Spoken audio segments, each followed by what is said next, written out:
So here you have it. What must be the characters of all science used by an intelligence capable of learning by experience? And what we learned last time was, if you're going to have an intelligence capable of learning by experience, well, guess what? You're going to need an experience of some sort. You have to have an experience somewhere in the mix for that even to be a thing, right? So what you need are, at minimum, experiences. So here's an experience, right? Something presents itself and it looks this way. In this case, I believe this is a river in Winnipeg or something. I got this on the internet. So it's a freshwater river, right? So something has to, some quality must appear in some sense. You have to have an experience. You're not going to be an intelligence capable of learning by experience if you have no experiences. So we need experiences. Luckily, the world provides us with some, so there's not much of a problem there. The moment you wake up, experiences resume. When you fall asleep, they stop and they resume every day. It's called your consciousness. So you don't have to worry about that. It's kind of taken care of for you. If you can even formulate any kind of concern, you're having an experience already. So something has to happen, and it has to have, whatever is going to happen is going to be that. So let's just pause at that level, right? Whatever's going to happen. So first of all, let's just agree on that. If you're going to be an intelligence capable of learning from experience, you need an experience. Do we agree? There's got to be experiences somehow, somewhere in the mix. You need experiences. Can we agree on that? If you agree, type in yeah or agree. We're going to go just really, again, step by step, right? Because we want to make sure we got this right, that we converge on these secure conclusions. Whatever's the bloody experience, we agree it'll have a certain quality. It'll look this way. It'll be that, not something else. We agree it has to have a certain quality. Experiences without a quality. It's like, that doesn't make any sense. An experience with no quality, right? Whatever it is, it's going to have a quality. Do we agree on that? I'm going to type the word quality in here. Yeah. And there's no constraint on what we mean by quality. Like, it looks this way, right? That kind of stuff. And that's great. And that would be what Peirce called the category of firstness. So when we're sorting our experiences, just the sheer quality of an experience, that's firstness. And of course, that's not all that experience delivers from you. No consciousness consists in just staring at this lake forever, right? That doesn't happen. And so what really happens is you have a stream of experiences. So you have an experience over here. That's a quality. It looks this way. And you also have other experiences. That's another quality. Tastes and looks and feels and smells and like all of the five senses, right? They provide you with qualitative experiences. So it looks this way, tastes this way. And of course, interestingly enough, if you go up to this, I said it's a freshwater lake. If you go up to this looking, right, here's this looking, and you start engaging with this looking in a motor fashion. That is, you start moving. You go up to it, and you use the limbs that you have, and you pick up a cup and you grab a glass full of it. It tastes this way, and looks and tastes. These are all qualities. Right? And now what we have is a contrast of quality. So not only do we have a quality, so let's go back to what I was typing earlier. It's kind of a quick recap of what we did last time when we were doing phaneroscopy. You have a quality over here, which is that it looks this way. You don't have to put a word to that quality. It's just there, irrespective of the word that you might want to give it. It's that look is a distinctive look. That's what it is. And that quality is the distinctive taste, right? Whatever the taste is. So what you have here is firstness. Let me just put a 1 over here, right? The firstness of the looking, right? The firstness of the tasting. These are the qualitative features inherent to this particular experience. The qualitative features inherent to this particular experience. And of course, a looking and a tasting, we agree, they're different, right? And that's going to mean that there's secondness. There's a clash there. There's a difference, right, between. Actually, I like the way my number 2 ties into this line. There's a clash here. There's a confrontation between the qualities that we experience, right? And what have to be the characters of all science used by an intelligence capable of learning by experience are that you have to have experiences. You have to have more than one experience. There's going to be a difference between the experiences. And moreover, the difference has to be recognized as such, right? There needs to be some third thing That's not, because otherwise we'd be right back to square one. Quite literally, we'd be right back to square one. If you couldn't do 2, secondness, right? And if you couldn't do 3, somehow grasping that, you know, there's a difference between these two qualities, you'd be back to square one. All you would have is a taste and nothing else. Just as if you only had firstness, right? All you would have is a looking, a visual appearance, if you will, a visual quality, and nothing else. So in this case, you need a visual quality, you need a gustatory quality, right? The difference between the two, and the recognition of the difference between the two. And what that gives you is firstness, secondness, and thirdness. Now notice, I'm not saying firstness, secondness, and thirdness. That is not what I'm saying, because that's a quality itself, right? What I'm saying is firstness, secondness, over here the clash, and then thirdness as this kind of realization or something above and beyond both the quality and its difference to another quality. And clearly this analysis is perfectly symmetrical, because this is a firstness and then this is a secondness, and it itself has to be grasped by a thirdness. And of course, then we can go back and forth, but that's the firstness over here.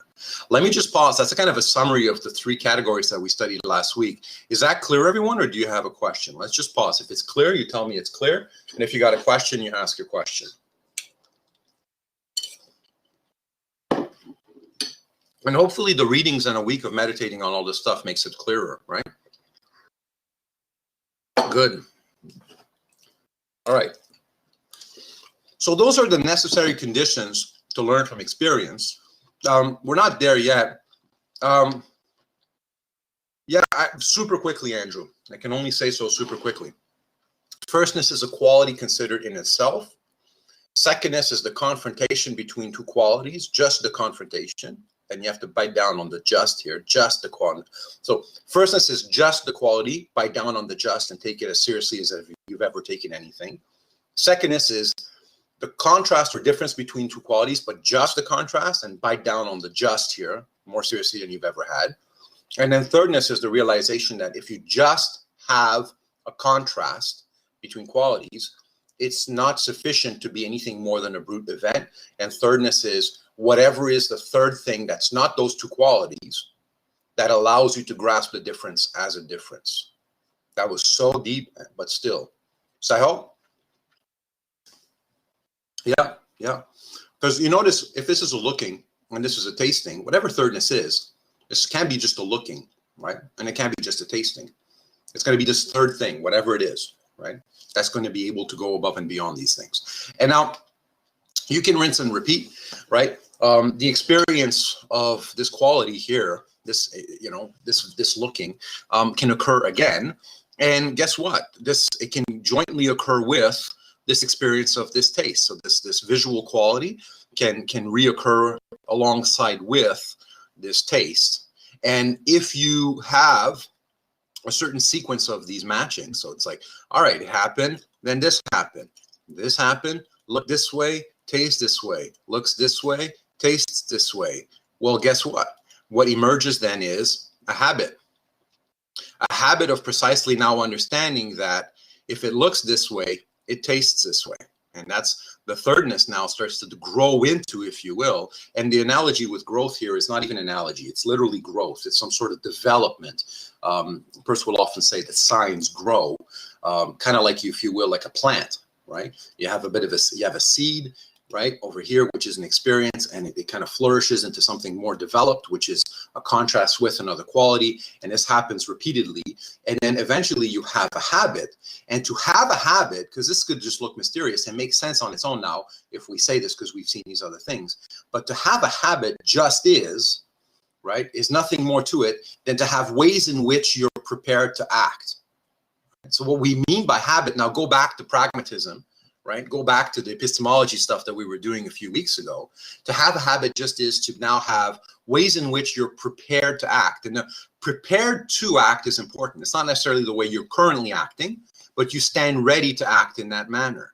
What that means is, if you see this lake, you're prepared to act in a way such that you would drink it, for instance. And you can imagine we could list the ways in which you're prepared to act. If you have a habit that ties this appearance of fresh water with being you know, with this taste of clear water, one of the ways in which you're prepared to act is you would drink it. So you say, let me just type this in, right? Would drink it without hesitation, right? This is one of the ways in which, once you've understood, right, you wouldn't hesitate to dump it. If you were like thirsty, you would dump in some sort of receptacle, dunk your head in there, and you would drink the water because you expect that if it looks this way, then it tastes this way. Suggest to me other ways in which you would be prepared to act if you had acquired this habit. What would be some other ways in which you would be prepared to act? Let's type in a few more things. So you would drink it without hesitation. What else would you do?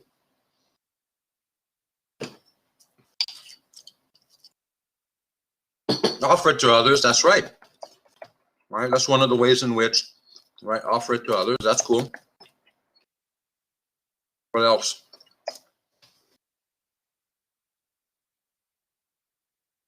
Looks this way, tastes this way.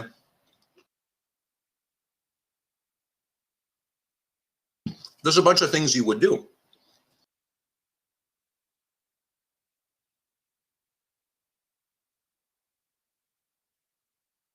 Water your plants with it. Yeah, offer it to your plants as well. Yeah, water. Thank you. That's a great. Water your plants with it because you know it's fresh water. Swim in it. Cool. Swim, and if you swam in it, you know, you wouldn't worry too much about, let's say, your eyes burning. So maybe you wouldn't have to put goggles on or something like that, right? Because you know it's fresh water. You could swim in it. There's all these things you could do in it because now you know it's just water. Because what the hell do you know? Like, yeah, let's go back for a moment. If this is the first time you see a lake, what the hell do you know is in there, right? You don't know what this tastes like by looking. Like, look harder. What does it taste like? Man, if I could, by looking harder, know what stuff tastes like, when I go to the Asian grocery, things would be much easier. I'm looking at the produce section, and just by looking, I could tell what it tastes like. It doesn't work that way. We all know that, right? It's like when you go to the produce section of some ethnic grocery that you've never been to before, and you see some produce that you've never eaten, you know it looks this way. It's there. It's staring at you in the face, but you don't know what it tastes like. And then you crack it open, you're like, it tastes this way. Right? And then you know after that if it looks this way, then it tastes this way. But you can't just figure it out just by looking. And then you acquire habit, and the habit is precisely these nice lists that we're building here, right? And all of these are ways in which you would be prepared to act. This is what binds your experience together, is action. And not just punctual action, but habitual action. Not just action in one instance, but action as a disposition to act, action in the long run. Right, and of course, all of this as you can expect is all permeated with fallibility, right? But the payoff is the following: the payoff is that once you've acquired a habit, that is, ways in which you're prepared to act, the thing that's over here can be absent.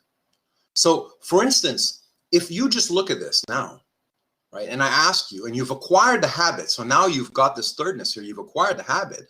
I ask you, is this drinkable? And let's say you really do have the habit. So everything we said earlier, you've acquired it. You've tasted it on several occasions, you've acquired the habit, and you've done all of those things, and you've got no reason to doubt that these work out well. These actions have always been fruitful. When you try to drink it, it works out well. When you offer it to others, they drink it too, and they're happy. When you water your plants with it, your plants don't die, and when you swim in it, you have a good time. And if I say, for instance, I ask you, and we're not going to taste it, we're just looking, we're going to use our eyeballs, and now I ask you, just using our eyeballs, does this taste good? What's your answer, yes or no?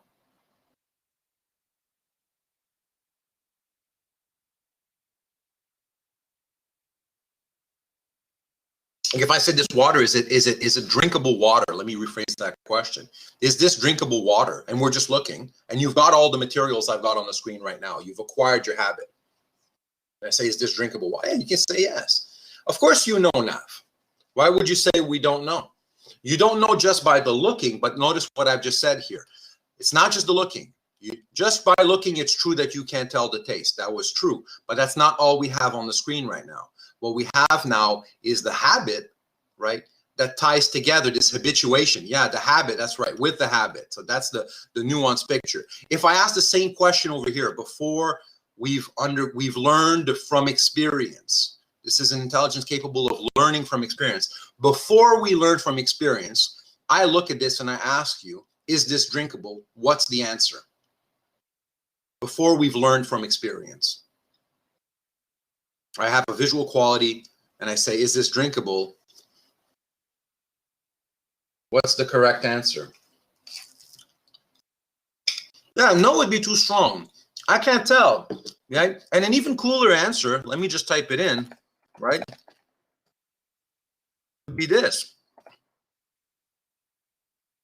Let's find out. Look what I typed in the chat bar. That's like, it's true I can't tell, it's true I don't know, but I can't, let's find out, right? And how would you find out? Well, go engage with it some more. Explore, inquire, move up to it, interact with this thing that you experience. Let the experience develop, right? Let's find out. It's like, all right, so cool. And then what do? You bloody taste it, right? There you go. And then it turns out, well, I mean, it's a risky thing to do. Maybe it's acid or something, right? But turns out you're good. Now let's find out. And it turns out it's delicious, right?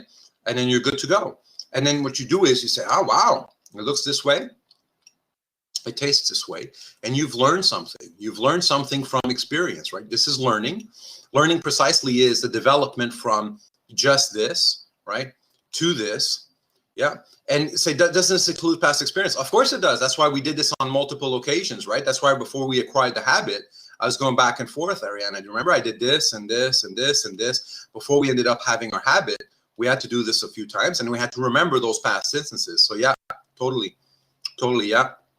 To learn from experience, you got to have, if I wipe your memory, you can't learn from experience. If you don't have anything in the equivalence, like in your body, you have nothing analogous for memory storage. In any way, you can't learn from experience. To learn from experience is to carry over whatever mistakes and successes from past experiences you've had in the past over to the new ones, right? In an anticipation of the next ones. That's what we were doing last week when we were having all those colors, all those qualities. And this is nothing but the same thing with more intuitive qualities, right? Because we had very bare qualities. We had these colors, but now it's like, look, taste, you acquire the habit. And now you've explored this. You've tasted it, you stand ready to act in a certain way, right? All of these different ways in which you stand to act. And now I don't really need, right, to have to taste it. I can know just by looking. Now I can know just by looking. It needing to be present. I can say, this tastes good. This is fresh water. And we'll do that without hesitation, right? Just by looking. In fact, we do that so well that if you're an educated adult, you wouldn't even notice it's happening. Just by looking, you're like, this is going to taste great. This is going to be water. It's going to be fresh water. It's going to taste great. And what you have here, in a moment, we'll unpack all of this in a much more rigorous way, is a sign. The water now stands for its taste. The water stands for the taste over here. And the standing for relation is precisely the ways in which we're habitually prepared to act. That's what is linking this to that. And the cash value is that you don't need to reperform the experiment again. You don't have to have the taste all the time. Is this like imagine every summer vacation you have to go back and you have to check whether the water is still drinkable, or even every cup. It's like, well, it was drinkable a moment ago. I don't know. Is it still drinkable now? It's like, no, you don't need to do that. At that point, you can just coast. And you coast on what? You coast on the habit. And unless you have reason to think that you were wrong with that habit, unless you're surprised by the fact that that habit breaks down, you got no reason to change it. So what you can do now is you can take this step, which is a cognitively hugely important step, where you can just have the thing stand for something else. It now acts as a sign of something else. And then you can skip the actual object that the sign stands for. And that spares you so much. And that's what it means to learn from experience. Let's just pause now. Is that clear, everyone, or do you have a question? If it's clear, type in clear. If you got a question, ask your question.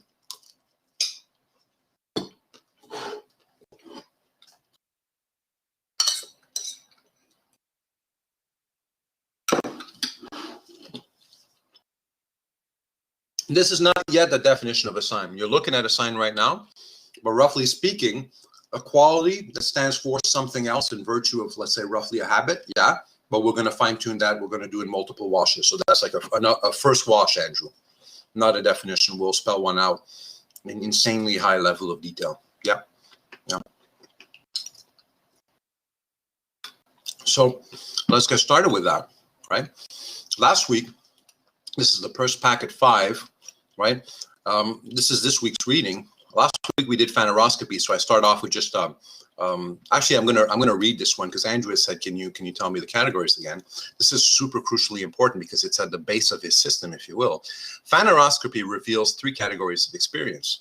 Firstly come firstnesses, or positive internal characteristics of the subject in itself.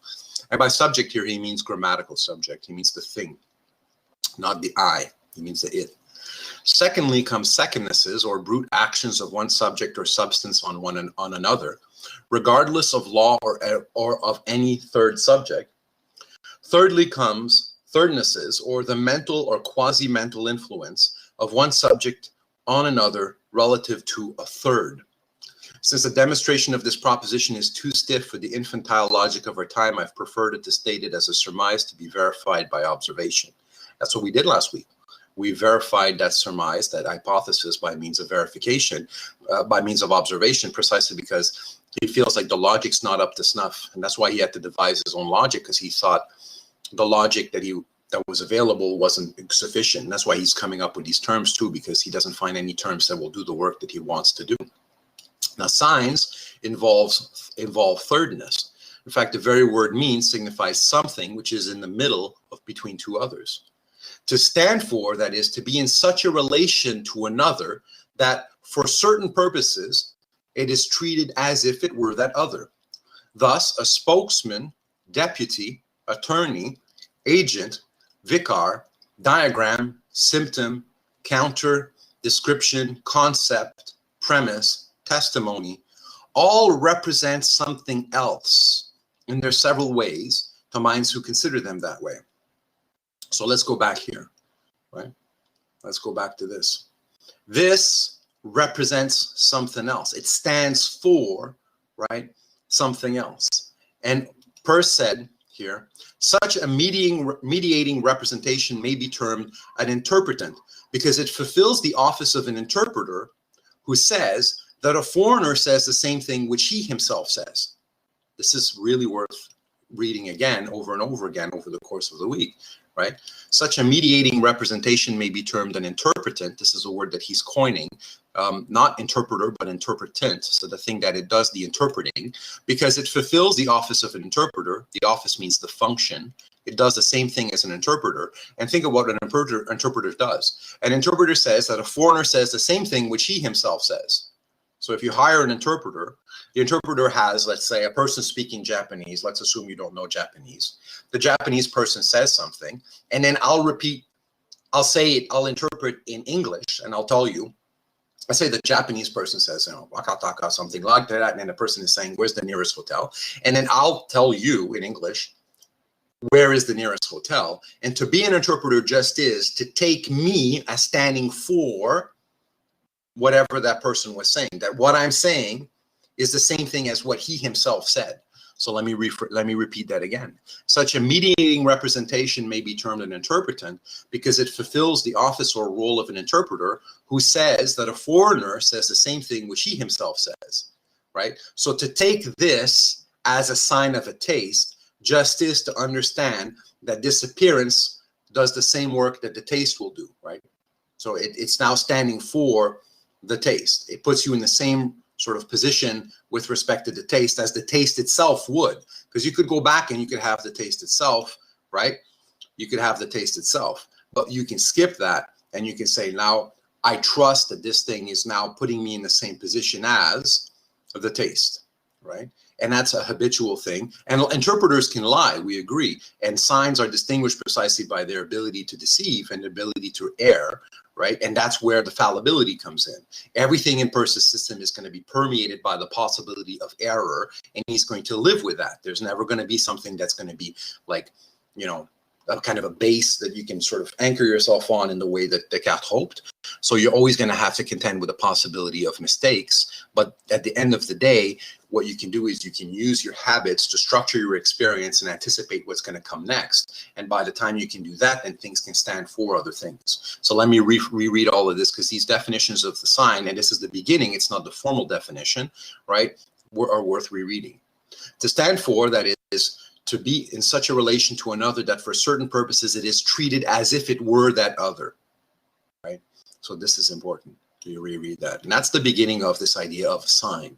And I'm motivating it here. I could have just given you the reading, but I'm motivating it here with some examples so that you can see from ordinary life how you get to that stage, right? How is this a sign of the taste, right? Through a process of habituation, you can take the looking to stand for a tasting.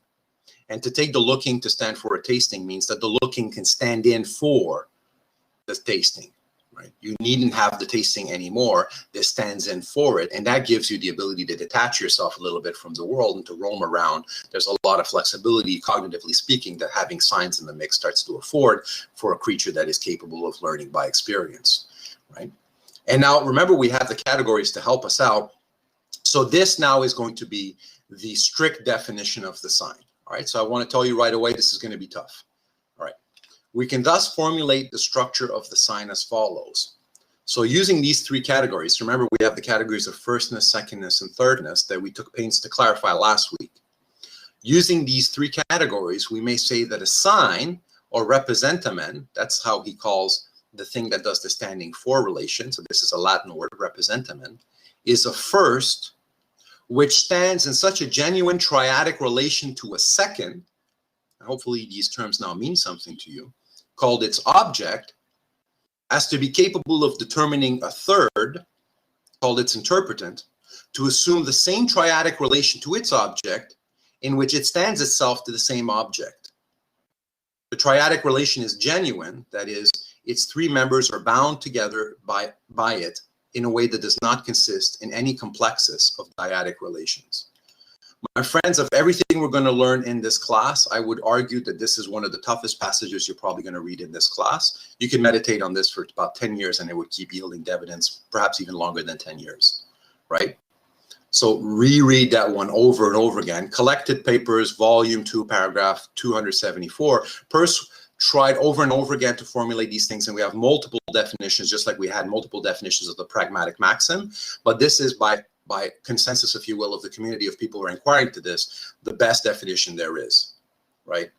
Let me just now pause. I want to tell you right away, if this is not 100% clear, there's nothing wrong with you, okay? It's just a lot in there. This is the strict definition.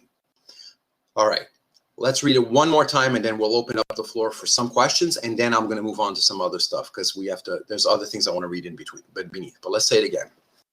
Using these three categories, we may say that a sign is a representamen, a sign or representamen is a first. Let me just pause here. A first. Do we understand what that means? Something is a first. I mean, it just presents itself. It's just there. There's going to be a quality. A sign is at least something. The quality. Remember the quality? We have to have experiences. The sign's going to be an experience. Is that clear? Let's just pause there. We're going to take it in super close steps. We're going to parse this into parts, like really slowly. A sign is a first. We stop there. It's at least an experience. You got to have an experience. Tell me if that's clear. To have a sign, right? So a sign is an experience. Pause. Tell me if that's clear, because then we'll take it step by step. A sign is an experience. A sign is a first. A sign is a quality. Just in itself, there's something has to be there. Remember? You're not going to have a sign if you don't got nothing there. It's like there's nothing. Well, good luck. There's got to be something. That's where all the work of last week helps, right? So firstness. A sign is a first. And notice the capital letter here. When we say first, we mean this in the sense of Peircean firstness, right? If you have a question, pause. No, not exclusively, because we're not done with the definition, Reese. We just stopped there. It's not a sign yet. Can't be a sign of anything unless it's a sign of something else. Yeah, Reese. So if we stop there, this would make no sense, because it wouldn't be a sign of anything. There's no such thing as a sign that's not a sign of or about or directed towards or standing for something else. So if we stop there, we wouldn't have a sign. So that's a necessary but not sufficient condition of a sign. So we can go on. Reese, that was good. So I'm hoping everyone, is that clear? We're not done. That's just like I'm pausing where my little red line is. I'm just pausing in the definition so we're clear on what it is, right? So we have an experience which stands in such a genuine triadic relation. We'll unpack what we mean by genuine triadic relation, but triadic means three-termed relation. We'll diagrammatically represent that in a second, right? So which stands in such a genuine triadic relation to a second. What's the second? So if this was a first, if the sign was a quality, and then it stands in relation to a second, what do we mean by second? With a capital S.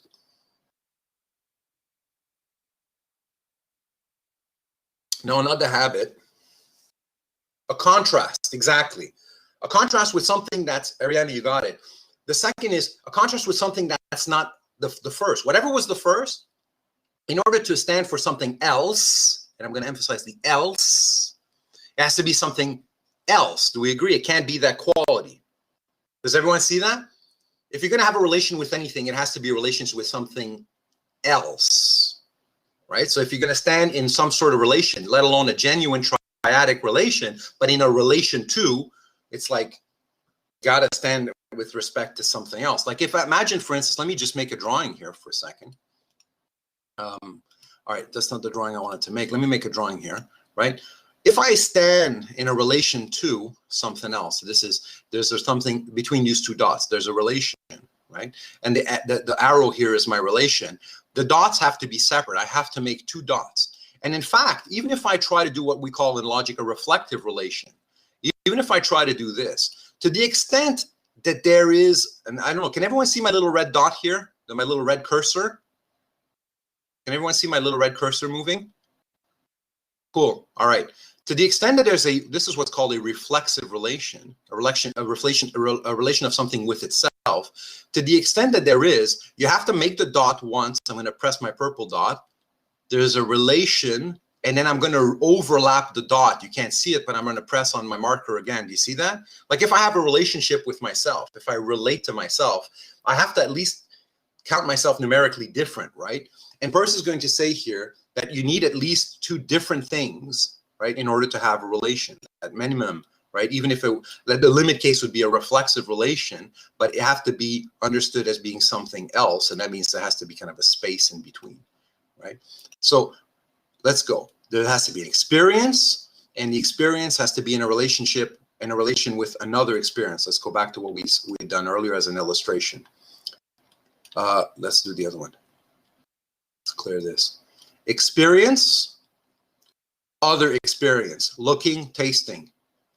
First, second, or actually the contrast with is over here, right? Because of course that would be a first as well, and the contrast is here. So stands against, it borders up against, it goes right up against something else. Like close your eyes and go push against the wall, right? Close your eyes and go push against the wall. The wall is where you end and something else begins, even if you don't know what you're pushing against. Do you understand? Like there's that, you're pushing against, you close your eyes. Like imagine you go to some horror Halloween, like, you know, those things where they close the lights and they try to spook you, and you come up against something with your hands and you push against it. You have no clue what you're touching because you're in the pitch black. It's in the dark. But there's something else that begins there. Something else begins there. So like something else begins there. There is a contrast. Does that make sense to people? That's the secondness. There's a contrast. So something has to be there. You have to have an experience. The experience has to have a contrast. So first little purple thing, you have to have an experience. The experience has to contrast with something else called its object. Let's pause here. So far, so good?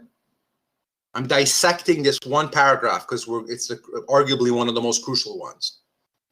I don't want to lose anyone because if I can't infer anything from silence. Owen is good. If you're good or good enough so far, because remember, part of homework is to think through these things, but good enough, you need to let me know. Cool. All right, because I don't want you to just kind of read through this thing and be, yeah. Is the second referring to a second first?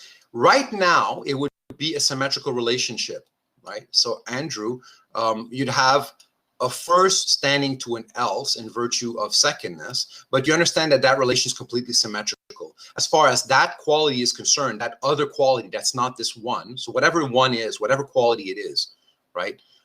If it's something else, actually, just to make the else clearer, I'm actually going to use a different quality. So let me just use a different color, right? Different color. And of course, the confrontation of the colors is going to look like this, right? And then what you have as is the confrontation though, between the purple and the pink. Do we agree, Andrew, that from the pink's perspective, it's the complete reverse, right? It's completely symmetrical. That this is right now has no order. There's no order. Cool. Yeah. So far it's there, right? We just have a difference. So let's just reread this again. Using the three phaneroscopic categories, we may say that a sign is a first, that is a qualitative experience, which stands in such a genuine triadic relation to a second, called its object, that will be the other thing, as to be capable of determining a third. So now there's gonna be some third thing. So it's not just gonna be one contrast with something else, something that's not one. Actually, let me just put tilde one. So let's go one, a contrast with not one. The contrast is over here, that's the second. So as to be capable of determining a third. So that is going to be a third thing, right? That thing's going to be called its interpretant. And not only is it going to give rise to a third, it's going to allow the interpretant, the third thing, to assume the same triadic relation to its object in which it stands itself to the same object. So imagine, for instance, one is me. I'm speaking in English. Two, right, is the contrast with the thing I'm standing for. What am I standing for? I'm standing for the Japanese person. Japanese is not English. Do we agree? Like I'm speaking in Japanese and in English, and I'm the interpreter, and the English is different from, I'm not just repeating English, I'm translating. I'm not repeating Japanese, I'm translating Japanese, right? So imagine, let me just do a diagram here. Imagine you have E. E stands for English. I don't want you to think I'm crazy, and I'm hoping this is helpful. So pause. So far, so good. Tell me if you got to follow me step by step. E is English. Someone starts saying something in English.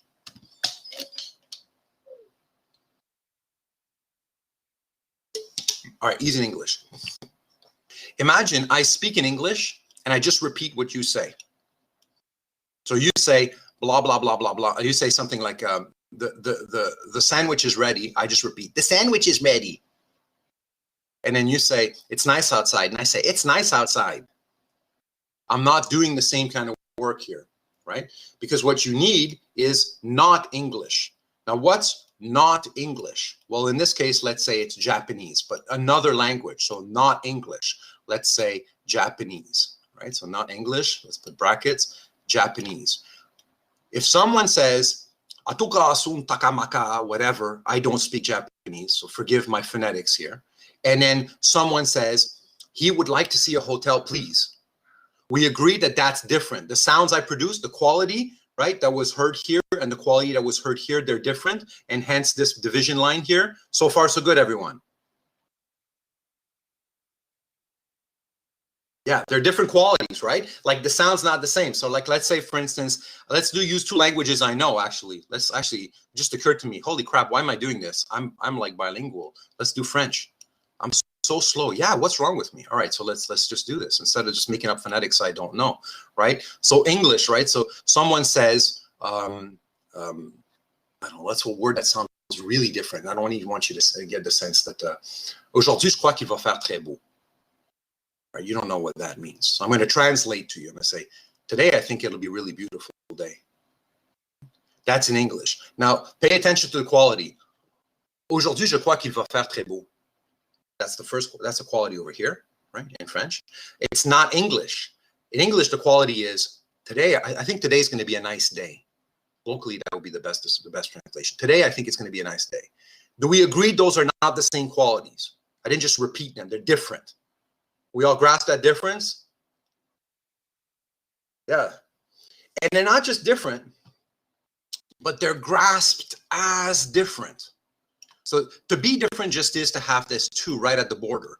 But now they're grasped as different. And the sign is to say that what I said is a sign of, in English is a sign of what I said in French, just is to say that what I said, right, puts this third thing, the interpretant, in a relation with this. You can go through, right? It puts you through this. The interpretant puts you in a relationship with my French, right? So by translating it, essentially what I'm doing is I'm putting you in contact with some other quality, right? And so it determines a third called its interpretant to assume the same triadic relation to its object in which it stands to itself to the same object. So what you can do henceforth, because now you've been connected to my original utterance in French, je crois qu'aujourd'hui ça va être une très belle journée. If you know another language, if you understood what I said in English when I said, I think today's going to be a nice day, it's getting a little cluttered. Let me try to make this as clear as possible. If you understood what I said today, I think it's going to be a nice day, and you take that to stand for aujourd'hui, je crois que ça va être une très belle journée, then you can now stand in the same relation with respect to that. Does anyone know another language that's not English or French?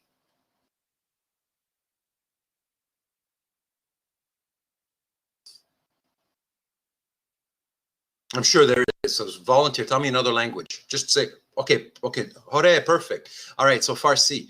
And so you could now say, let's say to your parents, right? Mark said, and then you say in Farsi, right? You could say whatever it is that you would have to say, that other quality, which will be different from, and then it would put your parents in the same relation to my original French utterance, right? You would now, to understand the relation between those two, just is to now stand ready to do the same thing that I did, which is to put you back in contact with that object, right?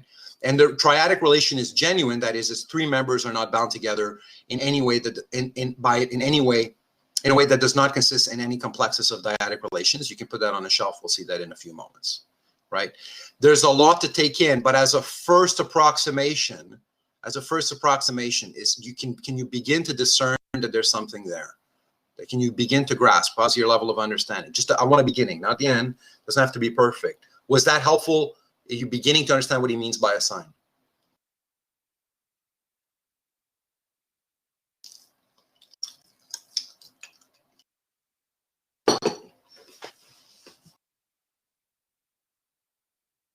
I'm only hearing from Curtis, Owen, hopefully everybody else. Remember, if I can't hear you, I'm wondering what's going on, right? So I can't tell. And notice here he says, this definition does not require an interpretant to be a modification of consciousness. We'll go back here when we talk about the different nuances, right? Great question, Andrew. Is the sign the thirdness or that entire thing? The sign's the entire triad. But Peirce sometimes use the word sign, unfortunately, as you can see here, right, to stand just for what we call the sign vehicle or representamen. So the sign is the whole shabab, the whole kebab, the whole thing.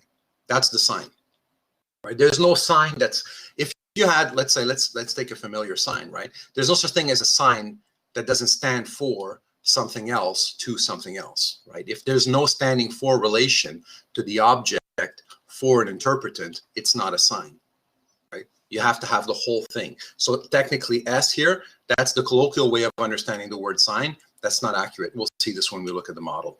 All right, so let's go back to this. This stands for another something else. This is a quality first that stands for something else to a third, such that the ways in which you're prepared to act, this third here, right, is ready to, on just the basis of the sight alone, prepare to act for the taste. Let me say that again. If you have this as a sign of that, if you have the appearance of the visual appearance as a sign of the drinkability or the taste, right?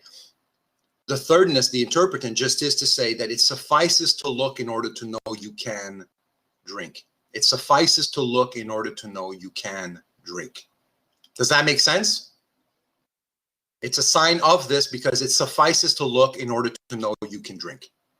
Like I'm trying to tie it all up together, right? It's the taste, right? This is its representative. That's my attorney. It's like the taste is saying, remember all the what we were reading a moment ago on the way to this definition, right?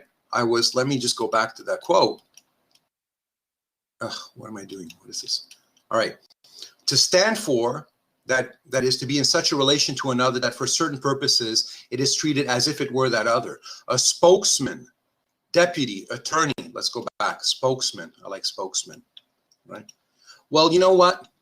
I don't like to deal with my clients, right? This is the taste. I don't like to deal with my clients directly. I don't know why it's doing this with my pencil. The taste doesn't like to deal with its clients directly, so it uses an attorney. My vision, the visual aspect represents me. Think of an attorney or a spokesperson, right? My people will get in touch with your people. It's like the taste will get in touch with you via the appearance. You don't need to be like, you never know who the client is. They're represented by an attorney. So this is the attorney, right? This is the client, and this is you having dealings with the attorney.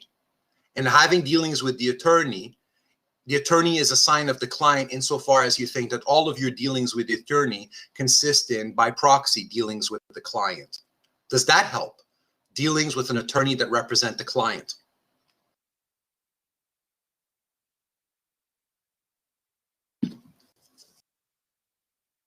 Hopefully that helps. I thought that was cool. I thought that was pretty cool. All right, so we have the beginning of understanding what a sign is, and we have a beginning of understanding of how we can learn from experience, because signs can precisely then skip. The object needn't be present anymore. It can be absent, right? So now let's look at learning as distinguishing between illusion and reality. All right, and the reason I'm saying this is because Thomas Semiotic, who's one of the important semioticians working in the Persian tradition, once said that the main mission of semiotics is to mediate between reality and illusion. But notice here, when he's saying this, he's not saying this in a skeptical way. So this entire mission that semiotics has to mediate between reality and illusion, that's not done in a skeptical way. So one of the things I'm hoping you've been exposed to in this class so far is that there are other things to do in epistemology, namely in philosophy of knowledge and metaphysics and philosophy of reality, besides worrying about made up skeptical concerns, right? There's other things that we can be doing. And notably, the standard skeptical concerns are completely suspended in phaneroscopy. So what we did last week showed that skeptical concerns really don't apply in many ways, because indeed the claim that X is illusory, suppose you say X is illusory, makes no sense unless whatever X is shows up in some way. So if you're going to say X is illusory, certainly X isn't. X itself isn't. And likewise, to worry that the purple expanse hides something is to acknowledge that the purple expanse is itself not hidden. So when we're going to talk about what it means to be an illusion, right, we can't, in the analysis of an illusion, we can't make do without this not being an illusion, and we can't make do without this not being an illusion. An illusion is going to be something else on our semiotic analysis, right? So this is a sheet that you might want to press pause on and really meditate it on, because it's nice to know that there's other things that we can do in philosophy other than just worry about the skeptic, right? If last week you were worrying whether this was hiding something, well, to worry that it hides something is to acknowledge that this is not hidden, that this thing here, that whatever was present before you, this experience, right? Yeah, and made up concerns, we know that that's paper doubt, right? It's not genuine doubt. So taking that and reapplying it to what we have, one of the prices we pay for having habits and not needing to have the object of the sign present, right, is that we can make mistakes. And I told you that part of the reason why we need signs in the mix in order to understand learning by experience is because learning by experience, as you know, involves effing up. And I told you, Percy's entire philosophy is a philosophy of how to figure out how to pick yourself back up after effing up, because you can always screw up, you can always make mistakes. So if you take this looking as an attorney to stand for this client, this tasting, and in all of your dealings as an interpretant, you take this representamen to stand for this object, and the taking for just consists in you dealing with the attorney as if it was the client. If you do that, and the attorney here, right, is a first, which means it's a quality, and so you know which habits to take depending on which qualities present themselves in your experience, then you might confront a situation like this. Here's a nice body of water, and here's another body of water. At any rate, it looks this way and it looks this way, right? But there's a bit of a problem. Let me just zoom in just to make sure that we can see this image really well. This is Lake something in Winnipeg or something like that. What do we have in the lower right corner? Those of you who know better, what do you think we're looking at in the lower right corner? Which lake is this?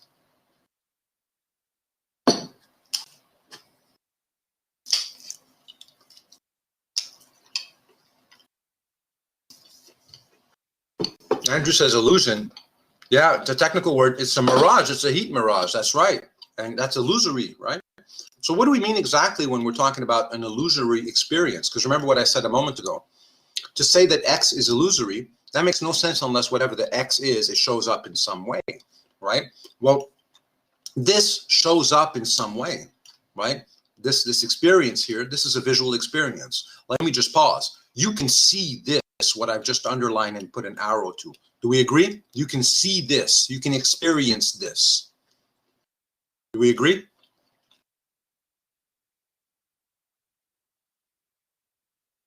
So how is this? Remember, in and of itself, if you're grabbing it like a phaneroscopist, you're just grabbing it in and of itself, right? It's not illusory. The illusion comes from the fact that you bring to that experience habitual ways of acting. So what happens when you bring habitual ways of acting to this quality, right? Well, you think it stands for something else. What do you think it stands for? If you haven't learned from experience that this is going to be a mirage, what do you think it stands for? So this was, it looked like clear water and it was tasty. It was drinkable. You look at this. What do you expect this to be?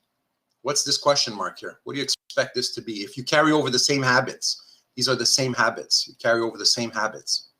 It'll taste good, right? And all of the list that we did earlier, remember that list? We listed a bunch of stuff. All of that would still apply. So you would stand ready, ways in which you are prepared to act. You would stand ready to what? You would stand ready, what did we say? To drink it without hesitation, to bring your friends, to water your plants, and all of those habits, right? Those are the ways in which you're prepared to act. You would apply them in this case. Let me pause so far. So far, so good? Is that clear? You're carrying over the same habitual expectations because it looks this way. It's the same trigger. It's like, this was drinkable and this looks this way, and it's darn close, right? Now, what happens though when you confront the real secondness of doing it? Sand does not taste good. Sand is not good. Looks this way, tastes this way, right? And as kids, look, man, we've all had to do this, right? Sand is such a curious thing. Kids have to put it in their mouth. Do we agree this is a firstness? And this is also a firstness. Do we agree? Eating sand, there's something it is like to be a bat. There's something it is like to eat sand. There's a quality to eating sand, right? And it's not the same as this. There's a thickness here. It's not the same. It's not what you expected. Let me say that again slowly and hopefully with a lot of weight, right? This is not what you expected. So you were hoping for water, right? And it ain't water. I'm sorry, it's sand. Your expectations have been frustrated. Your habits have broken down, right? There's an abrupt change in the sand, and that's the secondness. That's right. The sand itself is just a taste. That's right, Owen. The contrast between your expectations that were carrying over on cruise control, because you were on cruise control, looks this way, crap, dump my mug in, give myself a nice refreshing cup of it, right? That's the secondness. Yeah, that's beautifully put, Owen. Well done. All right. And that's what an illusion is, right? This is what we mean by real and unreal, right? A real experience just is one that we have a hold on, right? One that we know what will come next. We stand ready in ways that we're prepared to act, and those ways of being prepared to act are habitually confirmed. And so we got a firm handle on this relation. We can take this as a sign of this. So this is a representamen that stands for an object to an interpretant. And this is a representamen that stands for an object for an interpretant, but in this case now it errs because signs can deceive, right? But they don't deceive in the sense that this can't possibly deceive. It is what it is. And this can't possibly deceive. It is what it is. And also this can't possibly deceive. It is what it is. The deception lies at the level of the relation between those three things. That's where the deception is. The deception just consists in the following, right? Let me just now scroll down and look at Purse Packet 2. Reality is a conception which we must first have had when we discovered that there was an unreal, an illusion. That is, when we first corrected ourselves. Guess what's happening to this kid? He's discovering reality, right? He's discovering that not everything is the way you expect it to be. And that forms the conception of reality, that he may be wrong in the way he anticipates the world to be. So reality is a conception which we must first have had when we discovered that there was an unreal, an illusion. That is, when we first corrected ourselves. And so those two series of cognition, the real and the unreal, consists of those which, at a time sufficiently future, the community will always continue to reaffirm, and those which, under the same conditions, will ever after be denied. You're not going to maintain that this is water for very long. You could be wrong on the first go. So let me just put, right, you say, oh, this is water. I got this figured out. But how long would you maintain that this is water? I mean, first, it's an honest mistake, but you would correct yourself because it ain't water. This is not water. And you would correct yourself. And that's what it means to learn. That's what it means to be an intelligence capable of learning by experience. It's to form habits and to correct your habits. This is super important, right? Owen writes, in the context of science, this is a fundamental pattern to breakthroughs in the space. Of course, this generalizes from kids all the way up to scientists. An intelligence capable of learning from experience, let's do a catalog of everything we have on the sheet, is an experience that has qualities, qualitative experiences, contrasts with other qualitative experiences, and the ability to relate those qualitative experiences, often in a way that lets one stand for the other, thereby generating habits of action, those habits of action then being able to be corrected in light of further experiences. Yeah, magicians take advantage of this, don't they? Totally, because we come in with all our habituations, right? And they know which ones they are, and they hide everything in the blind spots of our habits. Exactly, because they know where our eyes are going to scan and what they're going to do. Let me say everything I just said, because I think it's super philosophically important. It jokes as well, because they break our expectations, right? What must be the characters of all science used by intelligence capable of learning experience? I need the minimum ingredients. 1, 2, 3. Once 3 is capable of taking 1 to stand for 2, then I don't actually need to have 2 to be present. I can just take the 1 to stand for the 2. Once I do that in a way that becomes habitual, that habituation lets me form expectations, but those expectations can be shown wrong, and I can be unhappy, and I can always then correct them in the light of further experience. That's, if you will, looking at what's happening under the hood when we talk about what it means to learn.